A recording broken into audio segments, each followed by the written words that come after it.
एक दिन मुझे मजबूरन गुफा वाले बाबा के पास जाना पड़ा क्योंकि लॉकडाउन में मेरे पति की नौकरी चली गई तो हमारे घर के हालात बहुत ही खराब हो चुके थे। मेरी सहेली ने बताया था कि गुफा वाले बाबा के पास माथा टेकने से हर समस्या का समाधान हो जाता है। फिर एक दिन मैं गुफा वाले बाबा जी के पास चली गई। वो बाबा पूजा के बहाने मुझे अपनी गुफा के अंदर ले गया। वहाँ पर मेरे और बाबा के अलावा कोई नहीं था। कुछ देर बाद बाबा ने गुफा का दरवाजा बंद कर दिया। गुफा के अंदर बहुत अंधेरा था। फिर एकदम से मेरी नजर बाबा के काले रंग के सांप के ऊपर गई। सांप को देखकर मैं घबरा गई और उसे बचने के लिए हाथ पांव चलाने लगी, लेकिन मैं अपने आप को बचा नहीं पाई।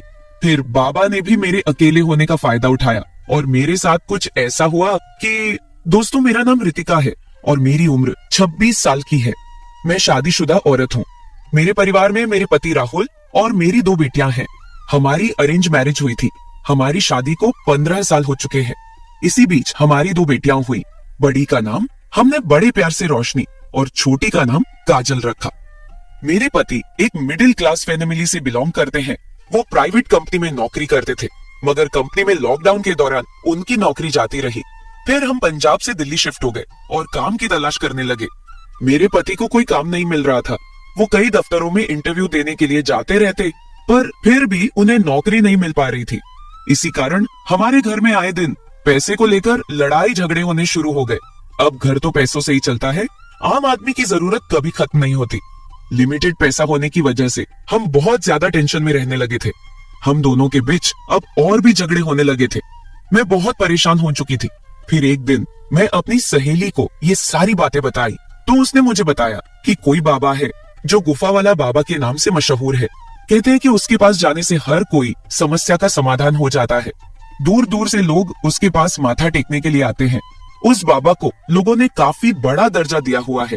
कहते हैं कि वो बाबा मन की शक्ति प्रदान करता है और लोगों के दुख तकलीफ दूर करता है। मैंने अपने पति को यह सारी बात बताई।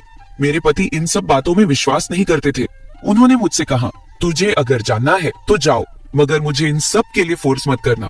मैं पहले से ही बहुत परेशान हूँ। मैंने सोचा कि मैं अपने पति को बाबा के पास जाने के लिए ज्यादा फोर्स ना ही करूं तो अच्छा है। अगर उन्होंने मुझे भी जाने से मना कर दिया तो फिर मैंने सोचा कि मैं अकेली ही चली जाती हूँ। मैंने बाबा के पास जाने का विचार बना लिया क्योंकि मेरे पति ने मुझे जाने के लिए आज्ञा तो दे ही दी थी।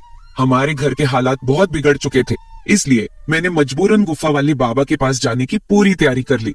मैं ये सोच रही थी कि शायद उनके पास हमारी परेशानी का उपाय हो। अगले ही दिन में नहा के अच्छी सी साड़ी पहन के बाबा जी के आश्रम में चली गई। बाबा जी दिखने में 45 से 50 साल की उम्र के लग रहे थे। उनके आसपास भक्तजन बैठे थे। उनके दोनों बाजू में 2 लड़कियां करीब 25 की उम्र की सफेद साड़ी में खड़ी थी। बाबा जी भगवान और शक्ति की बातें कर रहे थे। सत्संग खत्म होने के बाद सब लोग एक एक करके बाबा जी से मिलने जाने लगे। जब मैं उनके पास पहुंची तो वो मुस्कुराए और मुझे आशीर्वाद दिया और कहने लगे, पुत्री, तुम्हारे माथे की लकीर देख के लगता है कि तुम घोर कष्ट से गुजर रही हो। बताओ क्या कष्ट है? बाबा जी तेरा कष्ट दूर कर देंगे, कल्याण हो जाएगा। बाद में बाबा जी और लोगों को मिलने लगे और मुझे इंतजार करने को कहा। मैं साइड में बैठकर इंतजार कर रही थी। सबके जाने के बाद बाबा जी ने मुझे बुलावा भेजा तो मैं उनके पास गई। बाबा जी के साथ उनकी 2 सेविका भी थी जिन्होंने सफेद साड़ी पहन रखी थी। एक शिष्य भी था जिसने धोती पहनी थी। बाबा जी ने मुझे अपने सामने बैठाया और पूजा करने लगे। उनकी सेविका पीछे दिया लेके खड़ी थी। बाबा जी की आंखें बंद थी और वो अपने होंठ हिलाते जा रहे थे, जैसे कि मन में कुछ मंत्र का जाप कर रहे हों। फिर बाबा जी ने आंखें खोली और मुझे गंभीरता से देख के कहा, जिसका डर था वही हुआ पुत्री। तुम्हारी जन्म पत्रिका में दोष है, जिसकी वजह से तुम्हारे परिवार के विकास में बाधा आ रही है। इसके लिए तुझे पूजा करवानी होगी, इसका उपचार करना पड़ेगा। बाबा जी की बात सुन के मैं थोड़ा घबरा गई। मैंने बाबा जी से कहा, बाबा जी, मैं बहुत ही मुश्किलों से गुजर रही हूँ। आप कोई भी पूजा, कोई भी उपाय बताइए। मैं कोई भी पूजा करवाने के लिए तैयार हूँ। पूजा में जितना खर्चा आएगा आप मुझे बता दीजिए।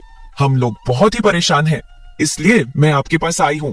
फिर बाबा जी ने कहा, कल तुम नहा के नए वस्त्र पहन के बिना सिंदूर लगाए और बिना मंगलसूत्र पहने आश्रम में आ जाना। हम कल से पूजा शुरू कर देंगे। ध्यान रहे, किसी को भी इस पूजा के बारे में मत बताना, वरना विघ्न पड़ जाएगा। और घर में भी किसी को कुछ भी नहीं बताना कि मैं कहाँ पर जा रही हूँ। शायद मैं बता देती कि मैं कहाँ जा रही हूँ तो अच्छा होता, लेकिन बाबा जी ने कहा था कि पूजा में विघ्न पड़ेगा, इसलिए मैंने किसी को भी नहीं बताया। फिर मैं वहां से निकल के अपने घर आ गई। पूरी रात मैं सो नहीं पा रही थी। मैं ये सोच रही थी कि मेरी कुंडली में दोष है, मेरी वजह से पूरे घर पर मुसीबत आई है और अब मैं ही इसे सुधारूंगी भी। अगली सुबह में अपने पति को नाश्ता करा के अपने बच्चों को स्कूल छोड़ने के बाद वापस घर आई। मेरे पति भी नाश्ता करके ऑफिस के लिए निकल चुके थे। मैंने घर का सारा काम खत्म किया और फिर नहाने चली गई। मैं अच्छे से नहा के एक पीले रंग की साड़ी में तैयार हुई और फिर बिना सिंदूर लगाए और बिना मंगलसूत्र के बाबा जी के आश्रम चली गई। आज आश्रम में कोई नहीं था। मैं यह देखकर घबरा गई कि आज आश्रम बिल्कुल खाली क्यों है। मुझे अकेले वहां पर डर लगने लगा। मैंने एक शिष्य से पूछा कि आज आश्रम खाली क्यों है, तो उस शिष्य ने मुझे बताया कि गुरुजी के शिष्यों ने सबको कॉल करके बता दिया था कि आज आश्रम में कोई अनोखी पूजा है, जिसके कारण बाबा जी आज किसी से नहीं मिलेंगे। मैं वहां पहुंची तो बाबा जी की सेविकाओं ने बताया कि बाबा जी गुफा के अंदर है और वो तुम्हारा ही इंतजार कर रहे हैं। वो मुझे बोल रही थी, तुम बहुत ही भाग्यशाली हो जो तुम्हें बाबा जी के पास गुफा के अंदर जाने का मौका मिला है, क्योंकि बाबा जी गुफा के अंदर हर किसी को नहीं बुलाते। फिर उन्होंने मुझे गुफा के अंदर जाने का रास्ता दिखाया। वो मुझे गुफा के अंदर कमरे में लेके गई। वहां अंदर एक बेड था और उस बेड के सामने वाली जगह में बाबा जी ने एक यज्ञ का वेदी खड़ा किया था। मैंने सोचा कि यही बाबा जी यज्ञ भी करते होंगे और फिर रात में सोते होंगे। मेरी सोच को रोकते हुए उनकी एक शिष्या बोली, तुम बिल्कुल सही जगह आई हो, बाबा जी तुम्हारी हर इच्छा पूरी कर देंगे। उनके पास बहुत बड़ी शक्ति है।